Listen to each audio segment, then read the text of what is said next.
L'association Copena a pour but de valoriser le patrimoine historique, culturel et naturel de la Guyane. On a commencé des rubriques sur notre histoire, on a aussi commencé des rubriques sur les plantes pour les plus jeunes et pour les parents. Aujourd'hui, on continue ce partage de connaissances et cette découverte de notre patrimoine.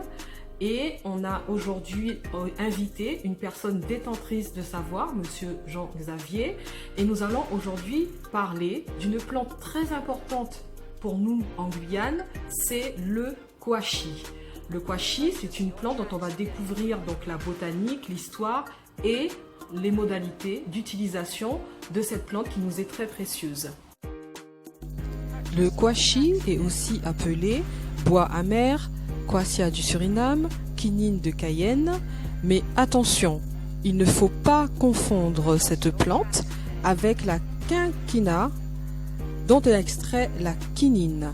Cette quinine a été synthétisée, copiée on pourrait dire chimiquement, pour donner différents médicaments très connus en ce moment, la chloroquine, etc.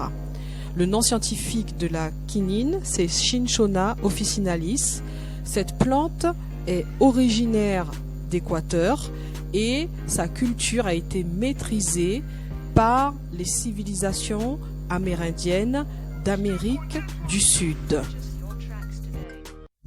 Le nom scientifique du kouachi est Quassia amara. Le kouachi est de la famille des Cimarubacées, une famille où on retrouve plusieurs plantes amères utilisées contre le palu.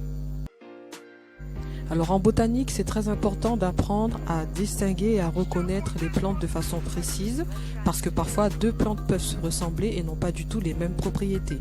Ici, la feuille de kouachi en fait est composée de petites folioles. Donc 5 petites folioles, en réalité tout cela représente la feuille de kouachi. Donc ici vous avez 2 feuilles de kouachi qui sont présentées à l'écran. Selon certains botanistes, le kouachi a été introduit en Guyane probablement au XVIIIe siècle. Donc cela signifierait qu'il n'existe pas à l'état naturel en Guyane. On le retrouve au niveau d'anciennes exploitations esclavagistes comme par exemple à Montjoly. Le kouachi serait originaire du Venezuela. Kouachi est le nom d'un esclave affranchi du Suriname. Il serait né en 1692. Kouachi était un véritable expert en plantes et il parvenait à soigner beaucoup de personnes, y compris les colons hollandais de l'époque. Kouachi avait un don extraordinaire de médium. Comme cela était fréquent à cette époque de grande violence, les colons en manipulaient Kouachi pour utiliser ses multiples dons. Ainsi, Kouachi fut réduit à une situation de traîtrise en dénonçant ses frères marrons, Samaka.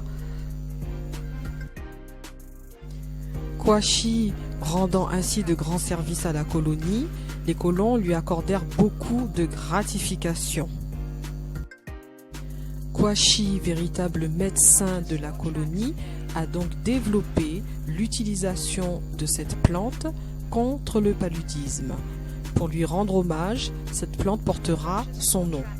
Il décède le 12 mars 1787 à plus de 90 ans. Il fut si célèbre qu'en Guyane, un marron prit ce nom, donc kouachi, qu'on le retrouve entre Kourou et la Tonnet Grande, sur le camp d'André, un célèbre marron.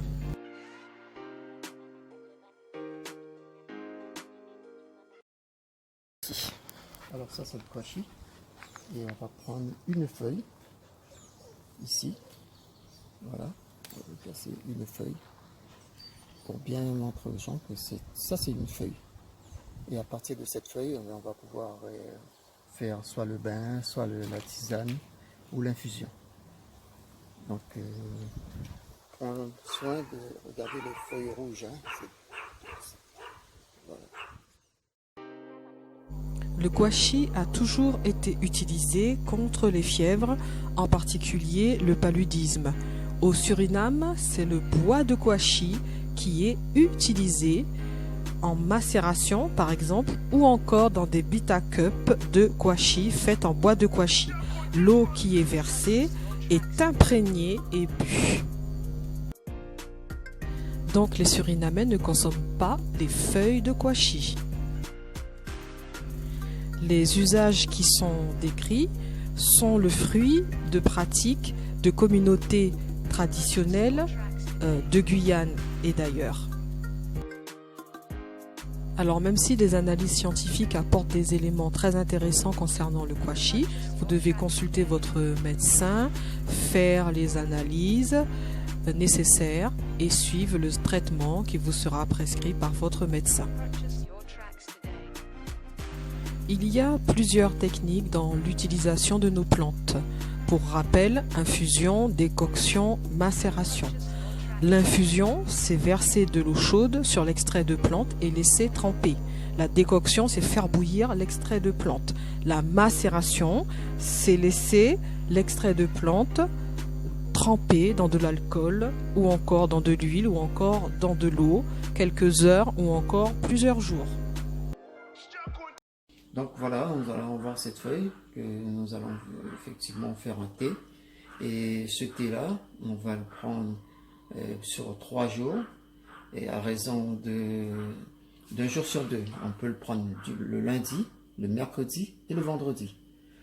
3 fois par jour, à savoir matin, midi et juste avant le dîner du soir. Donc matin, midi, soir.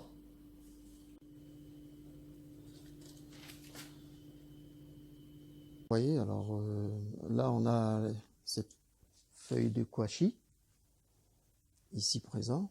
Et avec cette feuille là-bas, voilà, on va faire un thé. Et à partir de ce thé, on va mettre un demi-litre d'eau dans sa casserole et on va porter à ébullition. Et une fois que ça a commencé à bouillir, on prend la feuille, on va juste froisser cette feuille, froisser, et on va mettre à ébullition. En sachant que le thé, une fois que ça a bouilli, et on éteint et une fois que c'est refroidi, on rajoute un demi-litre d'eau.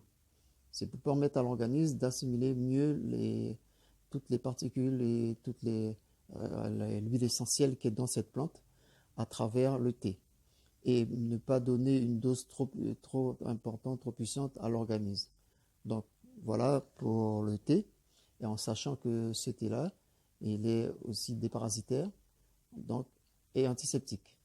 Donc nous avons cette eau-là qui peut être utilisée. Après, si vous avez cette eau-là, vous pouvez consommer à raison de 3 tasses par jour. Et aussi faire chez les enfants, les moins jeunes, pour déparasiter les cheveux. On peut très bien faire bouillir de la même manière et ensuite faire un bain et rincer les cheveux avec. Ça permet de déparasiter les cheveux des poux et d'autres parasites qu'il peut y avoir dans le cuir chevelu. Et on a d'autres utilisations à base de macération qu'on reverra tout à l'heure. Et aussi chez nos amis du fleuve, tels que les Indiens et les Aloukou, eh bien, on l'utilise en bain pour permettre en permanence. Alors quand on sort de la chasse ou quand on revient d'une journée très très dure, eh bien on fait un bain avec et on rajoute du rhum dans le bain. On a une autre posologie qu'on utilise avec cette plante. Il faut savoir qu'à partir de cette plante, si vous allez à la chasse et que vous rentrez en brousse et vous voyez qu'il y a cet arbre-là, vous pouvez prendre les feuilles, ici, comme vous voyez là, vous les écrasez bien et vous passez sur le corps. C'est un antiseptique. Ça empêche d'avoir lorsque vous allez avoir des tiques éventuellement lors de la chasse. Voilà pour en général.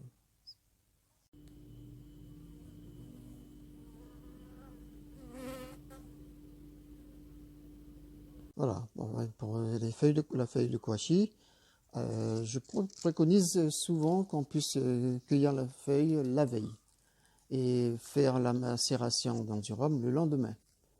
Parce qu'en mettant des feuilles vertes, comme il y a un taux d'humidité dans la feuille, ensuite, quelquefois, on a des surprises dans le rhum. Ça peut effectivement évoluer et faire une fermentation. Donc, comme celle-ci, elle a perdu une partie de son eau. Et cette feuille-là, eh bien voilà, l'enrouler. On va l'enrouler.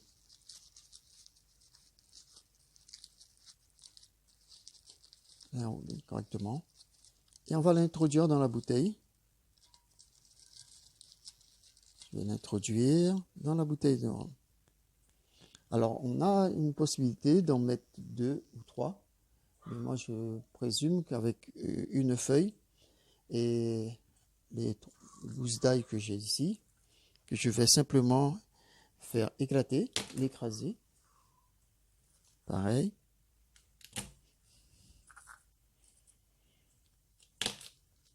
Que je vais rajouter à l'intérieur, en sachant que l'ail est aussi un antiseptique très puissant, qui va permettre justement, lorsqu'on va consommer cette macération de kouachi et d'ail, de faire un nettoyage du tube digestif et de la flore intestinale, traiter la flore intestinale. Donc, et à ce moment-là, je rajoute le rhum qui va bien.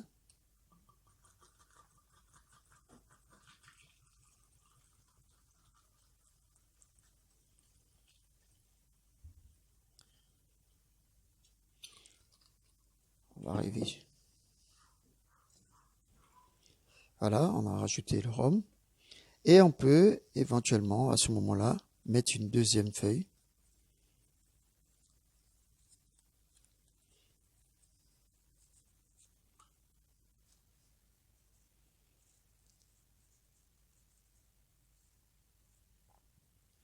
Deuxième feuille. Voilà. Termine de mettre le rhum dessus.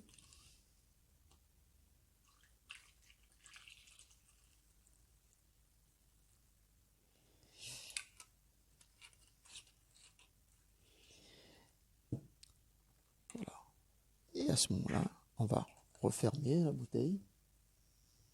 On va ventiler bien. Et cette bouteille, on va la laisser pendant 1 semaine sans toucher. Et à l'issue, on pourra venir le matin très tôt, à jeun, prendre un petit verre pour une consommation d'une grande cuillère à soupe. Et pas plus que ça. Donc voilà pour ce qui concerne le rhum arrangé. Alors moi je préconise, il est plutôt recommandé de prendre un petit verre. Ça dépend de ce qu'on veut rechercher, Si on a vous prenez un petit verre sur 2 jours et vous arrêtez. Un petit verre sur 2 jours, mais la valeur d'une grande cuillère à soupe. Ensuite, 1 semaine après, vous pouvez recommencer l'opération. Parce qu'il est hors de question d'en prendre, comme certaines personnes se sont mis, et j'ai eu le retour, qu'ils en ont tellement consommé qu'ils ont eu, au niveau du foie, des problèmes concernant la problématique de cirrhose. Parce que trop d'alcool, après, ça détruit. En fait. Donc, juste une petite quantité. Et vous en prenez. Alors, il y a d'autres personnes qui peuvent vous dire, eh bien, je rajoute d'autres essences. Moi, je suis pas très pour. On peut mettre de la liane amère, on peut ajouter du vénéret. Il y a pas mal d'autres plantes que les gens apportent, de l'écorce de coubaril, qui est aussi efficace. Donc, voilà, on est dans une composition traditionnelle et unique. Attention, cette préparation n'est ni pour les femmes enceintes ni pour les enfants. Le kouachi stimule le transit intestinal, c'est donc un tonique digestif. Il ouvre l'appétit, il est aussi utilisé comme vermifuge. Dans le monde, le paludisme touche 228 millions de personnes en 2018 et cause 500 000 décès par an en moyenne. Donc, le kouachi est utilisé par les communautés traditionnelles non seulement pour prévenir, mais également pour traiter le palu. La communauté Palikour utilise le kouachi en bain en thé contre les parasites et les poux d'agouti. Les feuilles de kwashi, je présume qu'il faut l'utiliser surtout en prévention. Donc en matière de prévention contre le palu, contre la dengue, contre toute autre maladie du sang, les parasites. En ce moment, on a la Covid-19 où pas mal de gens cherchent à cette plante-là justement pour en consommer, je dis bien consommer raisonnablement avec l'appréciation de référents qui connaissent cette plante. Et comme je vous l'ai dit, à raison tous les 2 jours, de 3 tasses par jour. Donc c'est très efficace. Et pareil, quand vous sortez et vous revenez le soir, vous pouvez mettre là-dessus dans de l'eau, écraser et mettre dans un bol, et vous versez de l'eau chaude et vous faites une inhalation de cette vapeur. C'est très efficace. Selon certains chercheurs, le kwashi aurait des propriétés aussi antivirales. En juin 2009, l'IRD dépose un brevet sur la molécule qui a un fort potentiel antipaludique. C'est la simalicalactone E, dite SKE, prélevée sur les feuilles matures. Une autre molécule, la simalicalactone D, est prélevée sur les jeunes feuilles mais serait moins efficace et légèrement toxique. En janvier 2011, l'IRD dépose un 2e brevet pour les autres propriétés, notamment les propriétés anticancérigènes du kwashi. Compte tenu que l'utilisation des feuilles est particulièrement répandue en Guyane, l'IRD a été accusé de biopiraterie. Malgré cela, l'IRD n'a pas retiré ses brevets. Le potentiel commercial du kwashi est extrêmement important. Le kwashi est aussi utilisé pour les problèmes de poux et il est utilisé pour traiter les pucerons des arbres fruitiers à raison de 2 à 3 kg de copeaux pour 100 litres d'eau. Soyons très vigilants car certains commercialisent déjà le kwashi sous diverses formes. Donc merci à toutes les personnes qui détiennent des savoirs, qui ont des connaissances. Merci pour tout le partage que vous faites. Vos connaissances sont très précieuses. Vous savez que dans nos cultures, on considère toutes les grandes personnes et on a beaucoup de respect pour toutes ces grandes personnes qui veulent bien partager leur savoir. Donc n'hésitez pas à aller interroger vos parents, vos grands-parents ou des gens que vous connaissez pour pouvoir apprendre petit à petit, réhabiliter cette connaissance que nous avons un peu perdue auprès des jeunes et encore des plus jeunes. N'hésitez pas à les rencontrer, apporter tout le respect et merci à toutes ces personnes qui veulent bien partager leur savoir. Gantangui.